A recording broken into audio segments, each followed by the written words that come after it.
Right guys and girls, Mark Crossfield here, and today we're going to be talking about feel versus real. This is something that affects so many golfers.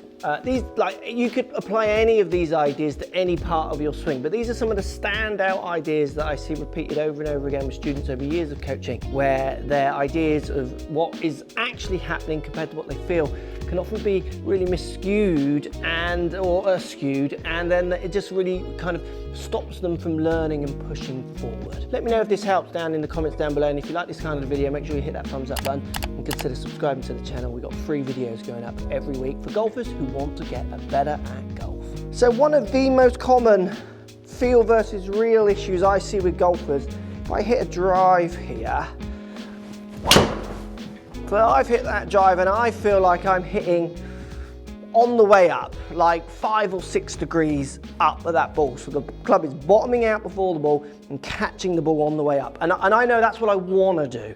Am I actually doing that? So if we look at my angle of attack here, I'm hitting 6.2 on the way up. So I'm achieving what I feel I am achieving. Now, in the comments down below, I want you to tell me things that might influence hitting up and down.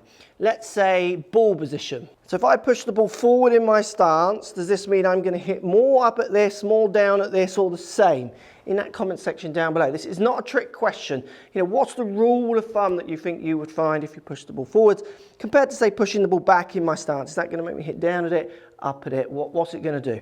Let me show you, because this is one of the people who aren't hitting up at the ball enough. Now, the reasons you might want to hit up at the ball a bit more is that you'll watch videos saying, so my 112 mile an hour club head speed there at 6 up, if struck correctly and good lofts are delivered, is going to be far more effective creating distance for myself than if I hit 6 down. Like I'm going to leak 20, 30 yards between 6 up to 6 down. So it's in my interest to be hitting that ball on the way up to get the most out of my drive. This isn't saying up or down is better. Just for me and my delivery it is. Now, if you're someone who's struggling to hit the ball on the way up, definitely pushing the ball forwards is something that lots of people think is going to make them hit more on the way up. So I was 6. There's another shot. I cut it with the ball way far forward in my stance. Watch what's happened to my angle of attack. So I'm now 0.3 down from that ball position. Next shot, I'm going to hit the ball. Now it's kind of back of my stance, middle to back of my stance.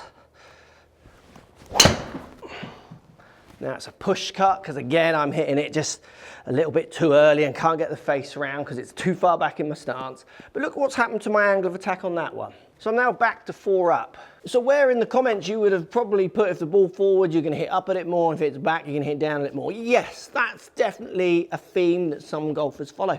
But it's a theme that lots of golfers actually don't follow. So what I did on those shots to change my angle of attack is I played with the relationship between the top end of the club, so the grip end, where my hands are on the club, with the bottom, the head.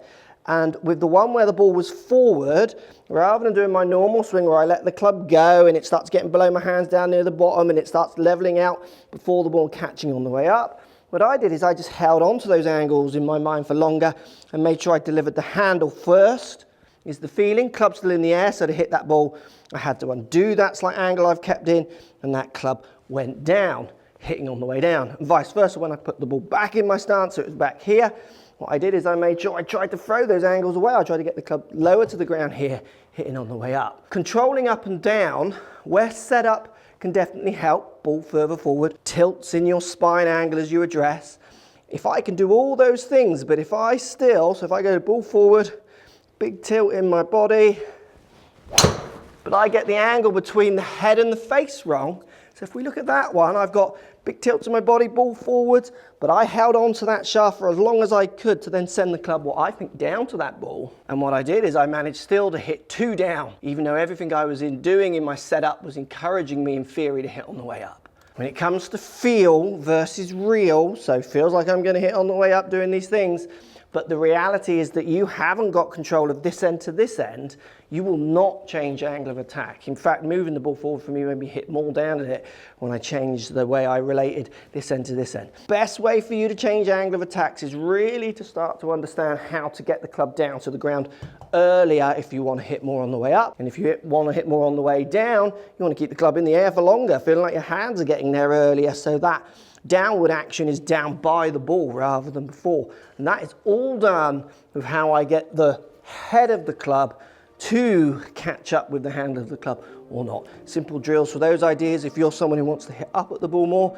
getting to the top of the backswing and throwing that club away, trying to feel like you're getting it to the ground by your right foot and hitting, has massive effects for golfers in changing what they feel is hitting up or down compared to what reality is actually happening down at impact. Now, the only problem with this fix is it is something ideally you need to get measured for. Get on a launch monitor and go and check your feels to your reels, because this is something that can give massive gains for golfers from wasting so much energy hitting down at the ball when they could be getting a lot more out of their shots by just simply changing their angle of attack. Can be done with ball positions, can be done with body positions, but it's not always done that way. This is a massive feel for real grey point for a lot of golfers. Next big feel versus real is grip positions, where your hands are on the club and keeping them in a position that you're trying to achieve. Now, the thing with a grip change is it really changes your senses, your feelings of how everything is working within the swing, which requires you to let go. It requires the best students at changing grips are ones who are able just to accept weirdness, accept some funny shots, try and beat that feeling with repeating the same action in a set position. So it doesn't matter if you're trying to strengthen your grip, so get both hands as a right-handed golfer more round to the right of the club, or you're trying to weaken your grip, or one of them, or change them, or even move the hand position, and this is the hardest one. Trying to get people here rather than here is one of the key fundamentals that is so difficult to change with golfers. So the pitfalls you see with grip changes, feel versus real, and common one, I mean, I used to have to stand opposite students all the time. Is this grip right? Yeah, okay, brilliant. Off I go to get hit. As soon as they start to move, they change back to their default position, or even some halfway through the backswing, you'd see them re-gripping, trying to get back into the old feeling comfortable position. Best way to change a grip is to actually do it off the course, at home, picking a club up every day, swinging it around at speeds, different speeds, as hard as you can, just medium little movements with the new hole. Taking that and the result away is what will allow you to make what you feel become what is reality, rather than you thinking that you've put your hands in a position and not noticing a re-grip. Other great tools for changing your grip, short and medium irons. Let's pretend I'm changing my right hand grip. Let's pretend it's too far under the club and I'm moving it a bit more on top. Just one-handed chips and pitches out in front of you. Great ways of trying to change the feeling of how the face reacts with the ball with a different hold. Taking the speed away, taking the target away, just making those movements with a new grip. Massive for getting, like I say, the feel to become reality. Grip changes, massive one that people never, or not never, people struggle to change, again, unless they're really willing to just let go.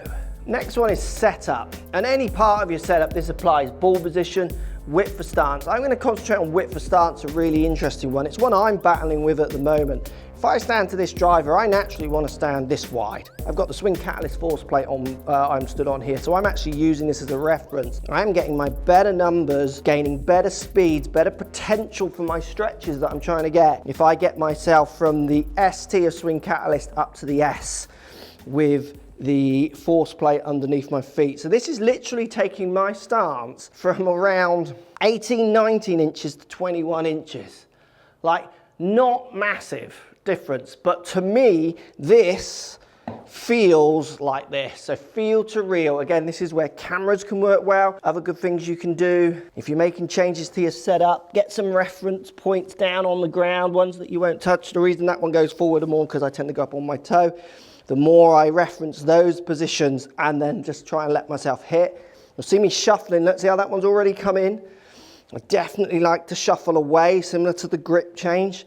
Here is how I feel I get my most speed, I can get my most verticals going and get the most out of my shots.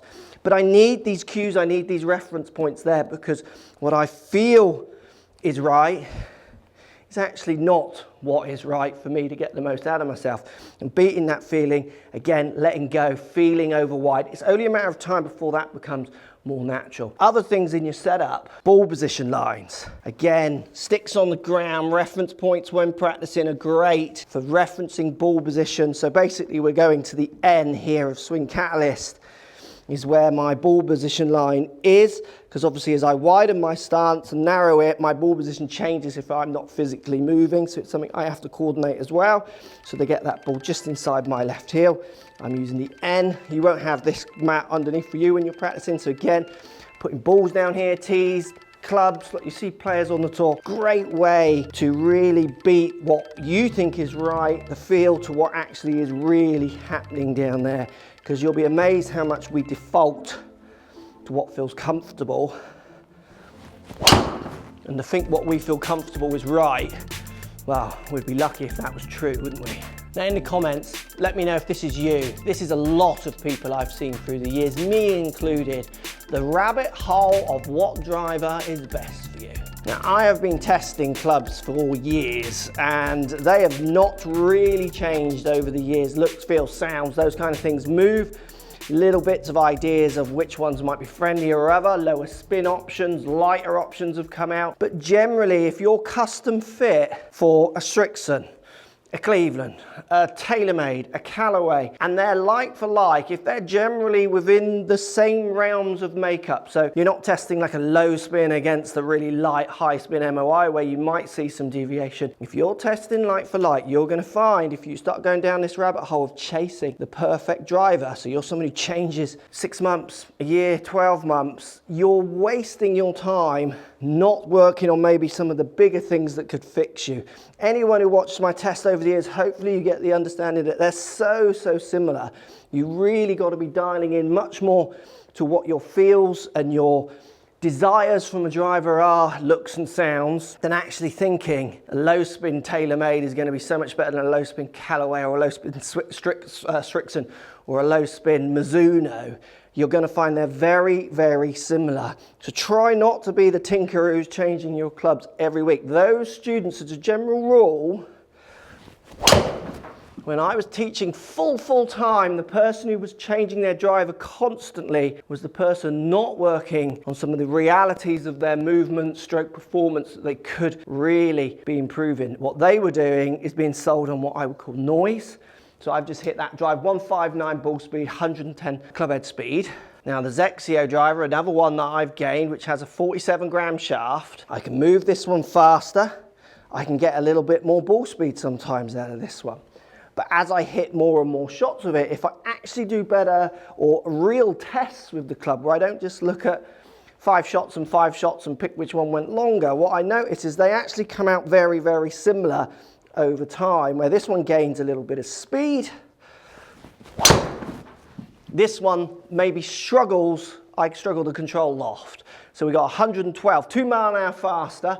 Did we get any more ball speed on that one? That was 161 ball speed, so slightly faster. But if I hit 20 with each, 30 with each, enough shots over time with each club, what I find is I end up just coming back to me. I'm the biggest denominator. Doesn't mean I won't try both of these clubs, I will, and I might feel that one feels better. I do like the lightness of this one. But getting stuck in this place for too long is definitely a rabbit hole that lots of golfers get lost in. Feel and real, they're all going to be very similar. Now the last one of the biggest ones, is I hit my 7-iron 150. The amount of people that tell me they hit their 7-iron 150 yards often astounds me. Now let me show you what I mean. I've got my 7-iron in my hand here, and I'm going to say I hit this club 175. So my 175 of my 7-iron is your 150. We've got a green set out there at 175. Landing on the front, and you would class that as a good shot. That's gone. Total distance, 170 yards and 5 yards from the flag.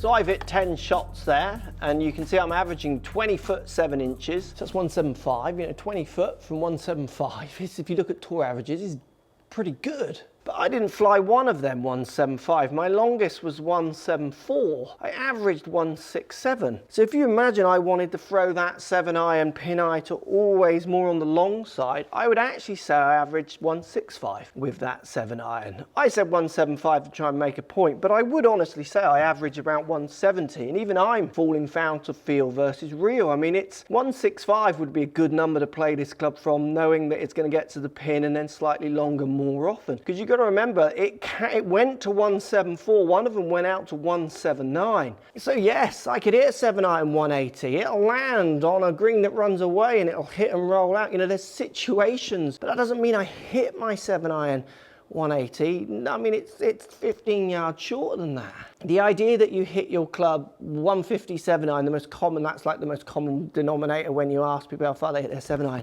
The rule of thumb, and you can ask any experienced coach this, is people generally overshoot how far they say they hit their irons. General rule of thumb, 99% of people, they overshoot. They always say the longer end, which is why amateurs tend to always come up short if you look at data from places like ShotScope. So if you look at my 167 average, I've got a standard deviation on carry of 4 yards. That's a 163 to a 171 carry on average. So 165 is actually a fair number. I'll now move the flag to 165. Feel versus real, yep, 175 is obtainable. It's unrealistic. I'm generally going to come up short.